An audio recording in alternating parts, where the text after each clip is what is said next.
Assalamualaikum warahmatullahi wabarakatuh. Hai teman-teman, saya Ulfa Latifah dari 11 MIPA 3 di SMA Negeri 1 Sindang.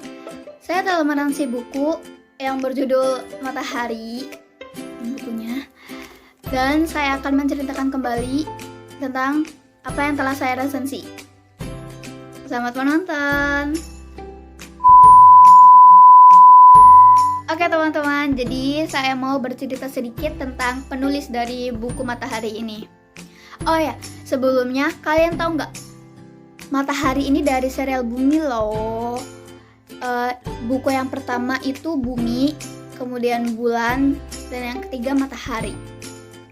Serialnya itu nama aslinya Darwis. Beliau lahir di Lahat, Indonesia pada tanggal 21 Mei 1979. Pekerjaan beliau yaitu seorang penulis dan seorang akuntan. Sekarang saya akan menceritakan tentang sinopsis dari buku Matahari ini. Oke. Simak baik-baik ya. Raib, Ali, dan Sally dirundung duka atas kematian Ili, sahabat mereka, pada pertarungan di Klan Matahari. Bukan hanya mereka, tapi Ksatria Bulan juga merasakan hal yang sama, sampai Miss Selena tidak dapat kembali ke Klan Bumi. Sesampainya di Klan Bumi, mereka disambut dengan tugas-tugas sebagaimana anak sekolah lainnya. Bahkan, Ali sampai mendadak populer menjadi bintang lapangan pada pertandingan bola basket antar sekolah. Yang dicurigai, Ali berbuat curang, menyalahgunakan hasil eksperimennya. Sampai babak final, tindakan tak sportif lawan memicu kemarahan Ali sehingga hampir merubah Ali menjadi beruang. Khawatir perubahan wujud Ali membuat heboh seisi lapangan. Dengan kekuatan teleportasinya, Raib mencoba mencairkan suasana. Di luar dugaan, Ali lebih cepat diterbangkan oleh sebuah pesawat kapsul perak. Kejar-kejaran pun terjadi, mengantarkan Raib dan Sally ke tempat parkiran pesawat tersebut di basement rumah megah Ali. Kapsul perak ini ternyata buatan eksperimen Ali. Ia namakan Ili sebagai dedikasi sahabat mereka yang tewas menjadi pahlawan di Klan Matahari. Pengakuan muncul dari mulut Ali bahwa dia mempelajari pengetahuan-pengetahuan baru dari tabung perak pemberian Eve, merchandise gift yang diberikan saat mereka pulang dari Klan Bulan. Tabung berisi soft copy seluruh arsip perpustakaan Klan Bulan tersebut menjadi mainan baru bagi trio petualang tersebut.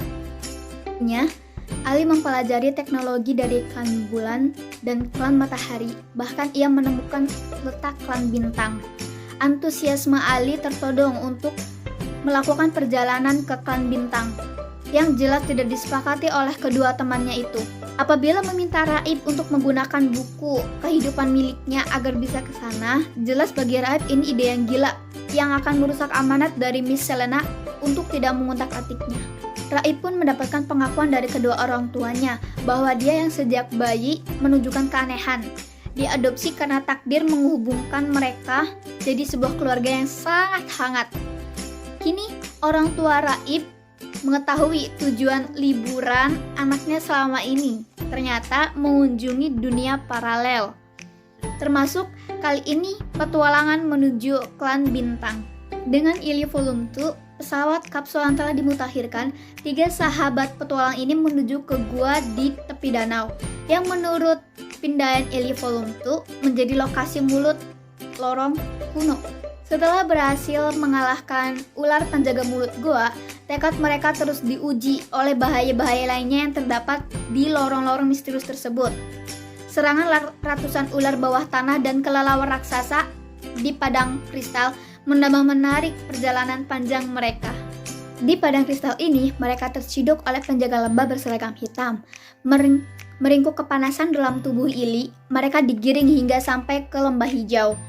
Farah Zaraf, pemimpin lembah hijau, menyambut mereka dengan pelayanan yang maksimal. Namun, kehangatan ini tak bertahan lama. Ketika pasukan bayangan datang dipimpin oleh Marsekal Lar, Sekretaris Dewan Kota yang ikut dalam rombongan membuat kegaduhan di Pondok Far dengan membawa Raib, Ali, dan Seli ke kota Zaramaraz. Pengadilan mengancam mereka karena anak-anak muda ini memiliki kekuatan yang dilarang sesuai dekret kota. Berkat granat EMP, mereka berhasil kabur dari pesawat saat akan mendarat di kota Zaramaraz. Atas bantuan Marsekal Lar, mereka melarikan diri menuju restoran Leza Lezel untuk menemui sang hantu. Kaar alias sang hantu menjadi perantara mereka menemui sang arsitek kota, yaitu Mer. Mer memperlihatkan blueprint tata kota, termasuk ruang dewan sekretaris, yang disinyalir menjadi tempat simpanan buku kehidupan Raib yang dicuri sang pemilik ruangan tersebut. Para pemilik kekuatan yang tersisa merangsek menuju kota. Far membuat kericuhan di kota demi untuk mengalihkan perhatian tentara bintang agar 3 sahabat petualangan tersebut bisa mengambil kembali buku kehidupan Raib.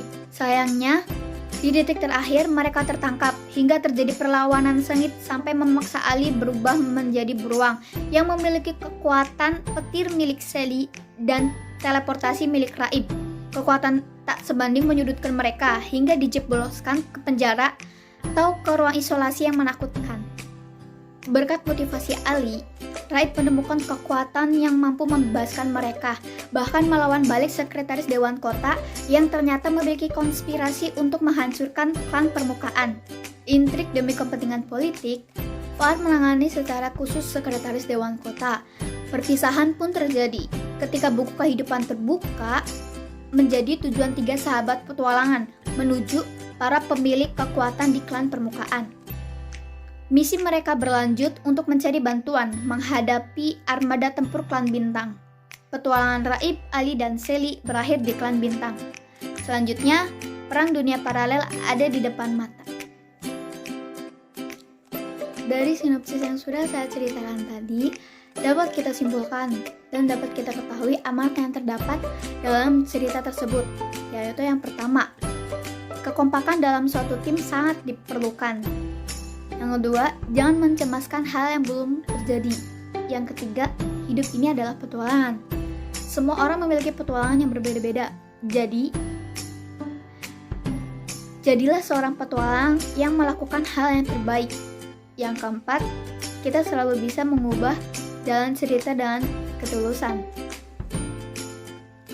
Oh ya teman-teman, buku Matahari ini memiliki kelebihan dan kekurangannya juga. Kelebihan dari buku Matahari ini yaitu dari melihat covernya saja kita bisa ekspektasi hal apa yang akan keluar dalam cerita ini. Dan yang kedua, imajinasi kita akan terstimulus dengan konsistensi fantasi out of the books dari penulis. Pembaca mendapat tambahan info ilmiah tentang struktur bumi, fisiologi beberapa jenis binatang. Hal tersirat dari novel ini seolah memproyeksikan kehidupan sehari-hari kita, baik di kehidupan keluarga, pemerintahan, atau kaum intelektual, makin menambah kekayaan pengalaman saat membacanya.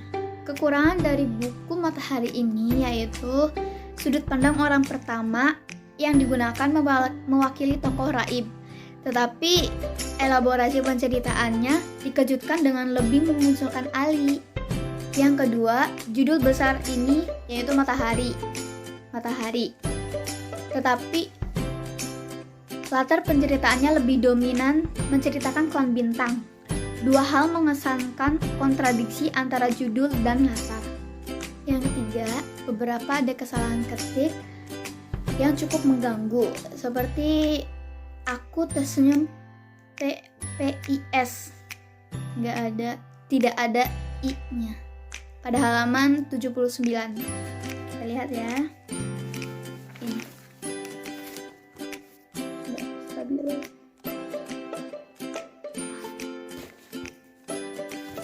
Dan anak itu pastil, jenius sekali. Halaman 105.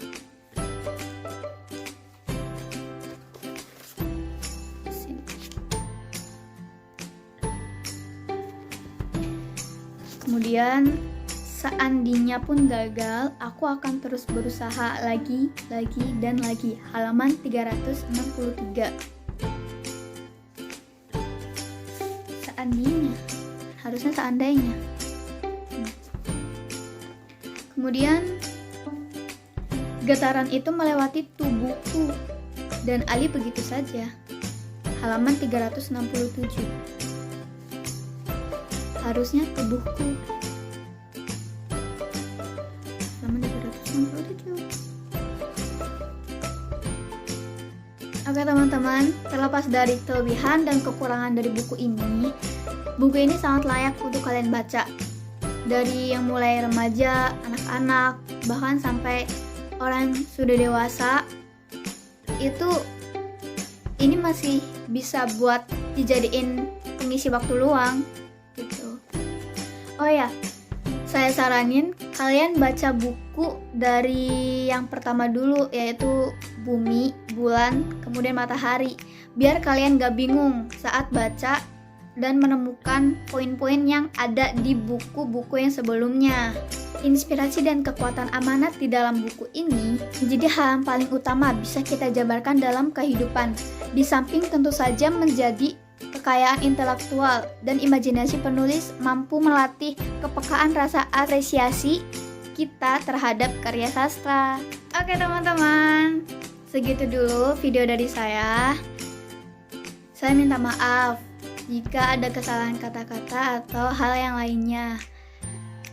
Dan jangan lupa baca bukunya. Wassalamualaikum warahmatullahi wabarakatuh. Dadah.